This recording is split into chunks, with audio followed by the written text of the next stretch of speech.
Party నేతలు తప్పుడు పనులు చేసి అరెస్ట్ అయితే వాళ్ళని ఓదార్చడానికి మనుషుల మీద నుంచి బండ్లు నడిపించుకుంటూ వెళ్లి బల ప్రదర్శనలు చేస్తున్న వాడు కాదు రాహుల్ గాంధీ గారు. రాహుల్ గాంధీ గారు ఈ రోజు దేశ పౌరుల హక్కు కోసం కొట్లాడుతున్నవాడు. ఈ పోరాటము భారతదేశ ప్రజాస్వామ్యాన్ని కాపాడడం కోసం, భారతదేశ రాజ్యాంగాన్ని కాపాడడం కోసం ఈ రోజు రాహుల్ గాంధీ గారి నాయకత్వంలో కాంగ్రెస్ పార్టీ ఈ ఉద్యమాన్ని, ఈ పోరాటాన్ని చేస్తుంది. అలాంటి రాహుల్ గాంధీ గారికి చంద్రబాబు గారితో ఒక హాట్ లైన్ రేవంత్ రెడ్డి గారి ద్వారా ఉంది అనటం చాలా హాస్యాస్పదం. పచ్చకామరుల కమ్యూనోనికి లోకమంతా పచ్చగానే కనిపిస్తుందట. నిజానికి జగన్మోహన్ రెడ్డి గారికి మోడీ గారితో హాట్ లైన్ ఉంది. అధికారం లేకొచ్చినప్పటి నుండి జగన్మోహన్ రెడ్డి గారు జగన్మోహన్ రెడ్డి గారు మోడీతో ఒక హాట్ లైన్ మెయింటైన్ చేస్తూనే వచ్చారు. కాబట్టే జగన్మోహన్ రెడ్డి గారి నీతి మాలిన రాజకీయాలు చేశారు. కాబట్టే తెర వెనక పొత్తు పెట్టుకున్నారు. కాబట్టే మిగతా అందరూ కూడా ఇలా పొత్తులు పెట్టుకుంటారు, తెర వెనక రాజకీయాలు చేస్తారు అని జగన్మోహన్ రెడ్డి గారు అనుకుంటున్నట్టున్నారు. అయ్యా జగన్మోహన్ రెడ్డి గారు, రాహుల్ గాంధీ గారికి ఏ హాట్ లైన్ లేదు చంద్రబాబు గారితో.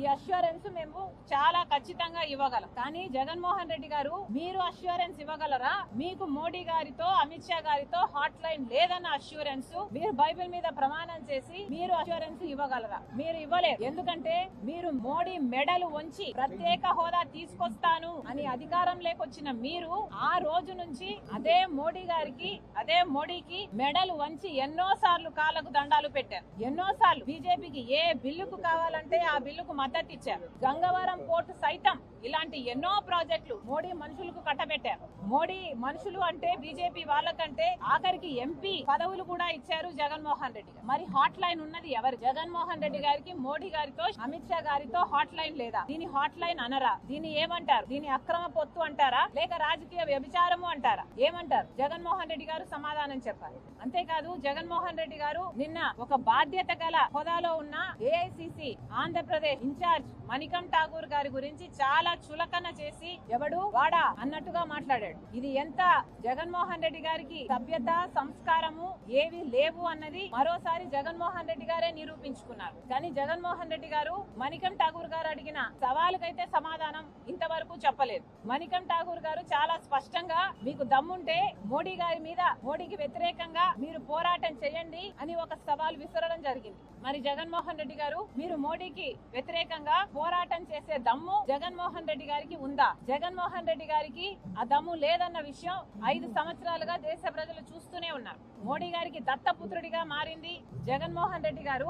ఏ రాజశేఖర్ రెడ్డి గారు బీజేపీకి అంతలా వ్యతిరేకించారో అన్ని వేదికలలో బీజేపీ ఒక మతతత్వ పార్టీ అని, గోద్రా, మణిపూర్ లాంటి ఘటనలలో వేల మంది పొట్టన పెట్టుకున్న పార్టీ బీజేపీ. కాబట్టి రాజశేఖర్ రెడ్డి గారు ప్రతి చోట బీజేపీని వ్యతిరేకిస్తే అదే మోడీ గారికి దత్తపుత్రుడిగా మారాడు జగన్మోహన్ రెడ్డి గారు. మరి జగన్మోహన్ రెడ్డి గారు గుండెల మీద చేసుకొని చెప్పాలి, హాట్ లైన్ ఉన్నది ఎవరికి? మోడీ దత్తపుత్రుడు మీరు కాదా? మీరు ఎందుకని ఈ రోజు వరకు కూడా అసెంబ్లీకి వెళ్ళలేదు? మీకు దమ్ముంటే ఇప్పటికైనా అసెంబ్లీకి వెళ్ళండి. అక్కడ ఇప్పుడు జరుగుతున్న ఈ లిక్కర్ కుంభకోణం ఎందుకని మీరు ఓన్లీ క్యాష్ పద్ధతిలోనే అమ్మకాలు జరిపారో సంజాయిషి ఇచ్చుకోండి. మీకు దమ్ముంటే ఎందుకని అక్రమ లిక్కర్ అంటే ట్రస్టెడ్ బ్రాండ్స్ కాకుండా నాసిరకం బ్రాండ్లకు అనుమతి ఇచ్చారో సమాధానం చెప్పండి. మీకు అసెంబ్లీకి వెళ్లే దమ్ము లేదు, పోనీ పార్లమెంట్ కు వెళ్లే దమ్ముందా అంటే పార్లమెంట్ లో ప్రత్యేక హోదా గురించి అడిగే దమ్ము లేదు. పార్లమెంట్ లో పోలవరం ఎత్తు తగ్గించడానికి వీల్లేదు అని చెప్పే దమ్ము మీకు లేదు. పార్లమెంట్ లో ఓట్ చోరీ జరుగుతుంటే మోడీకి వ్యతిరేకంగా పోరాటం చేసే దమ్ము మీకు లేదు.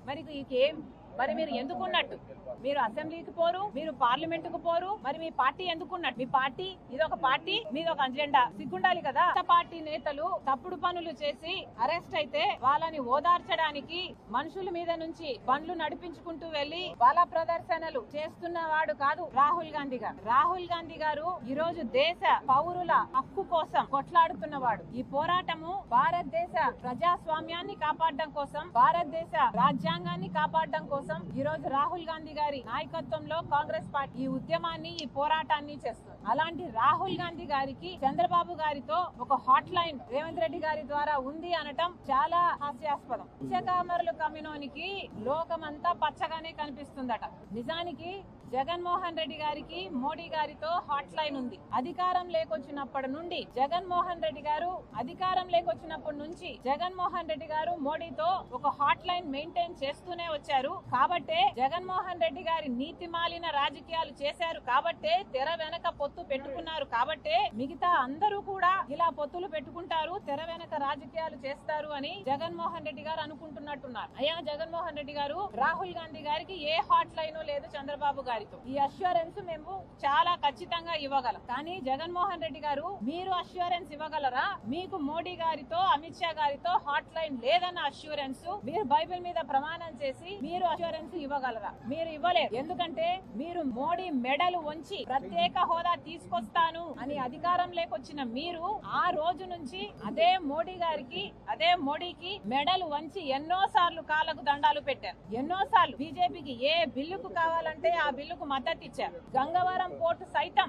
ఇలాంటి ఎన్నో ప్రాజెక్టులు మోడీ మనుషులకు కట్టబెట్టారు. మోడీ మనుషులు అంటే బీజేపీ వాళ్ళకంటే ఆఖరికి ఎంపీ పదవులు కూడా ఇచ్చారు జగన్మోహన్ రెడ్డి గారు. మరి హాట్ లైన్ ఉన్నది ఎవరు? జగన్మోహన్ రెడ్డి గారికి మోడీ గారితో, అమిత్ షా గారితో హాట్ లైన్ లేదా? దీని హాట్ లైన్ అనరా? దీన్ని ఏమంటారు? దీని అక్రమ పొత్తు అంటారా, లేక రాజకీయ వ్యభిచారము అంటారా? ఏమంటారు? జగన్మోహన్ రెడ్డి గారు సమాధానం చెప్పాలి. అంతేకాదు జగన్మోహన్ రెడ్డి గారు నిన్న ఒక బాధ్యత గల హోదాలో ఉన్న ఏఐసిసి ఆంధ్రప్రదేశ్ ఇన్ఛార్జ్ మణికం ఠాకూర్ గారి గురించి చాలా చులకన చేసి ఎవడు వాడా అన్నట్టుగా మాట్లాడాడు. ఇది ఎంత జగన్మోహన్ రెడ్డి గారికి సభ్యత, సంస్కారము ఏవి లేవు అన్నది మరోసారి జగన్మోహన్ రెడ్డి గారే నిరూపించుకున్నారు. కానీ జగన్మోహన్ రెడ్డి గారు మణికం ఠాకూర్ గారు అడిగిన సవాలుకైతే సమాధానం ఇంతవరకు చెప్పలేదు. మణికం ఠాకూర్ గారు చాలా స్పష్టంగా, మీకు దమ్ముంటే మోడీ గారి మీద, మోడీకి వ్యతిరేకంగా మీరు పోరాటం చేయండి అని ఒక సవాల్ విసరడం జరిగింది. మరి జగన్మోహన్ రెడ్డి గారు, మీరు మోడీకి వ్యతిరేకంగా పోరాటం చేసే దమ్ము జగన్మోహన్ రెడ్డి గారికి ఉందా? జగన్మోహన్ రెడ్డి గారికి ఆ దమ్ము లేదన్న విషయం 5 సంవత్సరాలుగా దేశ ప్రజలు చూస్తూనే ఉన్నారు. మోడీ గారికి దత్తపుత్రుడిగా మారింది జగన్మోహన్ రెడ్డి గారు. ఏ రాజశేఖర్ రెడ్డి గారు బీజేపీకి అంతలా వ్యతిరేకించారో అన్ని వేదికలలో బీజేపీ ఒక మతతత్వ పార్టీ అని, గోద్రా, మణిపూర్ లాంటి ఘటనలలో వేల మంది పొట్టన పెట్టుకున్న పార్టీ బీజేపీ. కాబట్టి రాజశేఖర్ రెడ్డి గారు ప్రతి చోట బీజేపీని వ్యతిరేకిస్తే అదే మోడీ గారికి దత్తపుత్రుడిగా మారాడు జగన్మోహన్ రెడ్డి గారు. మరి జగన్మోహన్ రెడ్డి గారు గుండెల మీద చేసుకొని చెప్పాలి, హాట్ లైన్ ఉన్నది ఎవరికి? మోడీ దత్తపుత్రుడు మీరు కాదా? మీరు ఎందుకని ఈ రోజు వరకు కూడా అసెంబ్లీకి వెళ్ళలేదు? మీకు దమ్ముంటే ఇప్పటికైనా అసెంబ్లీకి వెళ్ళండి. అక్కడ ఇప్పుడు జరుగుతున్న ఈ లిక్కర్ కుంభకోణం ఎందుకని మీరు ఓన్లీ క్యాష్ పద్ధతిలోనే అమ్మకాలు జరిపారో సంజాయిషి ఇచ్చుకోండి. మీకు దమ్ముంటే ఎందుకని అక్రమ లిక్కర్ అంటే ట్రస్టెడ్ బ్రాండ్స్ కాకుండా నాసిరకం బ్రాండ్లకు అనుమతి ఇచ్చారో సమాధానం చెప్పండి. మీకు అసెంబ్లీకి వెళ్లే దమ్ము లేదు. పోనీ పార్లమెంట్ కు వెళ్లే దమ్ముందా అంటే పార్లమెంట్ లో ప్రత్యేక హోదా గురించి అడిగే దమ్ము లేదు. పార్లమెంట్ లో పోలవరం ఎత్తు తగ్గించడానికి వీల్లేదు అని చెప్పే దమ్ము మీకు లేదు. పార్లమెంట్ లో ఓట్ చోరీ జరుగుతుంటే మోడీకి వ్యతిరేకంగా పోరాటం చేసే దమ్ము మీకు లేదు. మరి మీరు ఎందుకున్నట్టు? మీరు అసెంబ్లీకి పోరు, మీరు పార్లమెంట్ కు పోరు, మరి మీ పార్టీ ఎందుకున్నట్టు? మీ పార్టీ ఇదొక పార్టీ, మీదొక అజెండా. సిగ్గుండాలి కదా.